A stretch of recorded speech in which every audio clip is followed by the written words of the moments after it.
জীবন আসলে যতটা সহজ মনে হয়, জীবন তার চেয়েও অনেক কঠিন, অনেক গভীর।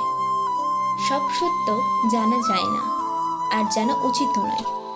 কিছু সত্য এত নির্মম যা জানলে মানুষ ভেতর থেকে ভেঙে যায়। যে মানুষগুলোকে সবচেয়ে আপন ভেবেছিলে, তারা হয়তো একদিন প্রমাণ করবে তোমার সরলতাই ছিল তোমার সবচেয়ে বড় ভুল। তখন মনে হবে সব দোষ তোমারই, তুমি বুঝতে পারোনি সময়ের আসল সুখ।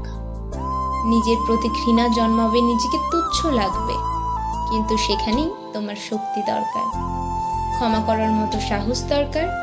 কারণ ঘৃণা মানুষকে শান্তি দেয় না, বরং আরো ভারী করে ফেলে। যারা তোমার বিশ্বাস ভেঙেছে, যাদের জন্য ঘৃণা হয়, তাদের জন্য ঘৃণা নয়, বরং নীরবতাকে কৃতজ্ঞতা রাখো। কারণ তারাই তোমাকে শিখিয়েছে মানুষ চিনতে, নিজেকে করতে, আর জীবনের কষ্টগুলো হাসি মুখে সহ্য করতে। সব সত্য জানা দরকার নেই, কিছু জানা এবং কিছু অজানা মানুষকে রক্ষাও করে।